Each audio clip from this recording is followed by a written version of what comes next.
So, with the recent 1056 album that came out, there was one song in particular that I really, really, really wanted to dig a little bit further into. I would say, as a whole, the entire album really came about as like an artistic piece that was really going into the depths of Aaron's mind, going into the depths of the struggles that come with some of the past experiences that he has had in his life. I mean, it just, there were so many different complex layers that came with this album. It was not just one style of music where each song was similar to one another. It was very drastically different. And they all had the elements of 1056, but it was done in a way that this really came off more as an artistic piece than just a, hey, we put out a studio album and here's some music for you so we can make some money. Like, if that makes sense. It just, there was something about the intensity and the rawness of it that really, really was beautiful to me. But one specific song that caught me off guard because I wasn't expecting it, and I feel like it really did finalize the album in a perfect way, was the song I.O. And I mean, just, I've watched some interviews of the band. I've read some of the information about it, and just kind of knowing the backstory to it, I think that really is crucial information to get the context because otherwise it's words on a page that don't really make sense. And it's similar to when you look at other artists and you really do know some of their backstory. For example, like Noah with his father from Bad Omens, that situation, or when you look at, just as an example, because I know that this was a big influence for Aaron, was Eminem having a rough childhood upbringing. And truthfully, a lot of people that listen to this style of music have had some type of either intense childhood or adulthood experience or potentially a traumatic childhood. Um, and that is not just generalizing, it's just the fact of a lot of people relate to this music because they have a certain level of pain that feels relatable to this style. I don't know why I can't speak. Style of music. So when I heard this song, it was really, really captivating because it was so different from everything else that I've heard from 1056, but it was also equally as emotionally intense. I have not watched the music video. I have not seen anything in relation to the music video. I've only listened to the full album stream. So I really wanted to go into the song and just kind of see what the visuals were brought to, what it has to show. Because again, with music videos, it really does kind of bring a little bit more context to the song than you might have otherwise, because there's a specific direction that the artist wants to go. And a lot of times those visuals will convey that message. In this case, I mean, I just know that it's probably going to be something sad or fucked up. I can't imagine that's going to be something enlightening because it's a very dark song.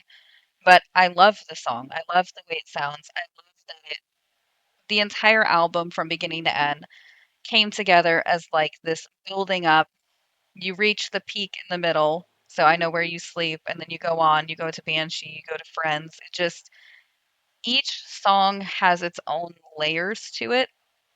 And I felt like this one really did round out the album in a way where it was so different, so well put together that it finalized it, and you felt this was a complete album. So, without more talking, we're just going to get into it.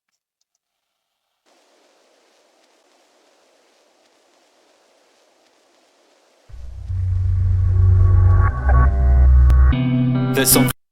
Hold that thought. Um, yeah, reading that, I will say that that particular thing, I do have a person in my life that is strongly affected by addiction and has been for the last 15 years.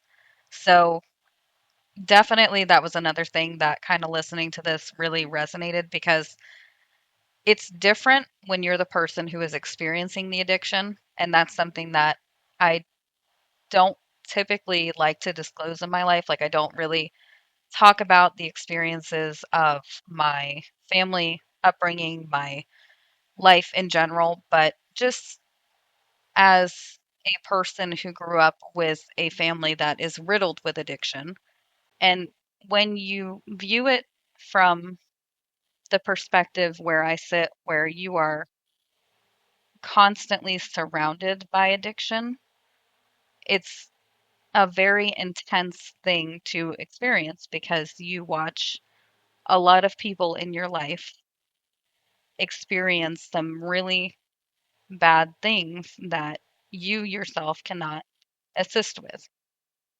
And it is a very sad thing to witness. And I think that if you really, really, really are struggling and you need that push, I hope that this is it. And I'm sorry that this got intense because I don't typically like to monologue or discuss the things in my life, but that is a very soft subject for me that does bring a lot of pain that I don't normally like to express. So I expect that this song will go a lot more into that because it really is a sad, hard experience when you are in a rehabilitation center trying to overcome your situation and it doesn't feel like it works. Things I can relate to, some things that I can't. Trying to write about something else but death and pills, but I can't. Been back on those for about 2 years, wanna put them down but I can't. Pen hits paper, same shit force from the heart. And it's like I'm writing in circles, living in cycles, circling back to the start. Back to square one, I'm in that place. I can't imagine living and I can't see nothing but dark. For me it's real though, for you it's art. Play me a tiny violin and watch me fall apart. There's nothing that I haven't already said. Always making it about myself. Another sad song about me in my head. Poor me, give me sympathy again and again and again, and I can't stand it. It's feeling like I really wanna end it. Just another day in my life, trapped in this self-made web of lies. I think too, like one of the things that I really love about the song is the lyrical depth. Like it's not something where it was written just as a poor me, woe is me. Like it was written to really, really convey the emotions that come with the circumstance. And I love that it really gives an insight and it's done in a way where it's rhythmically well put together. It's got the proper use of poetry in a way because this type of song truly is a form of poetry and it's like a spoken verse poetry.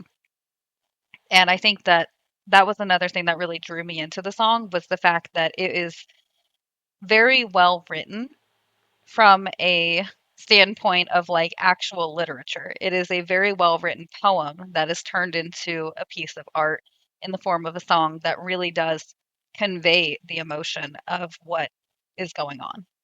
And I think also to use the imagery of the, you know, being in a rehab center, because it's a very sterile, it's hospitalized. It's so uncomfortable and unnatural to what people actually experience in the real world. It's kind of like being in a safety bubble where you're away from the real world. A lot of times they'll take your cell phone. A lot of times you won't be able to contact the outside because your focus is working on your addiction. But the truth is it does not prepare anybody for real life because when you're in the real world, you're going to have those triggers. You're going to have those things that bring you back down to where you were. And just looking at the sterilized nature of this image alone, you know, it's isolated. It's just so abnormal to what real life experience is. And I think that's where a lot of rehabs fail is because it's preparing you to think you can get out of the situation, but it doesn't give you the tools to actually get out of the situation. Childhood was a shit show, so what? But it is what it is, and I've done bad bitches dirty. That's something I need to admit. I can say that I'm only human, but that was me. Nobody else put coke in my nose and acted shit, that was me. Wish I never thought that bird, but I did it. Wish I never said that word, but I did it. Wish I never put my faith in the world to forget and to be forgiven, cause it isn't. My mistakes, my prison, my karma, my decisions, my cue in life to shut my mouth, sit down and listen. If I could turn back time then I would, and break them hearts I broke then I would. I'd take away the pain that I've lost if I could, if I could. Look, what? Think I see this mess of things? Does I say it? Talking about nuisance cause it's high for the playlist. This is how I really fucking feel on the daily. Death gonna take me, death gonna take me. There's nothing that I haven't already said. Always making it about myself. Another sad song about me in my head. Poor me, give me sympathy again and again and again, and I can't understand it. This feeling like I really wanna end it. Just another day in my life, trapped in the self-made web of lies. I'm on the checker with helium cans. To me it's the truth with a polythene bag. Bottle of spring, a pen and a pad. Handful of cash, made for my dad. That's how it feels to be at the edge, hoping for life, praying for death. Wish I could start again. I'm sorry for this cause of left. I'm sorry for the scars of left. I'm sorry, wish I could start again. Sorry, I could start again. Sorry, I could start again. Sorry for the scars of left. Sorry for the scars of left. Wish I could start again. I will say I'm really surprised that they actually let him film in there because, again, a lot of times it's super isolated and there's a lot of things that are forbidden.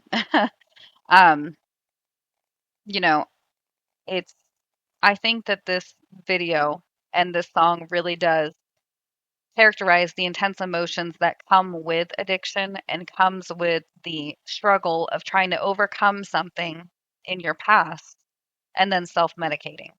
I mean, truthfully, because of how much I've divulged, I really don't think I'm even going to post this video. So I feel like I'm just talking for no reason because I don't feel like that amount of information is it's not something where people really want to hear it. It's not something where you really want to disclose it. But truthfully, yeah, addiction is something that is very, very rampant, especially in modern times. I mean, a lot of the situations that occur nowadays are unfortunately a result of substance use, whether it be alcohol, whether it be cocaine, whether it be pills, meth, heroin, fentanyl at this point. Um, in my life, I've known many people who have abused substances, and I've known many people who have also overcome them.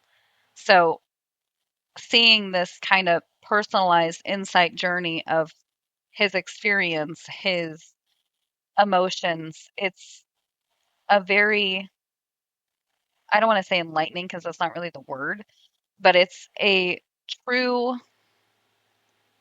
emotionally deep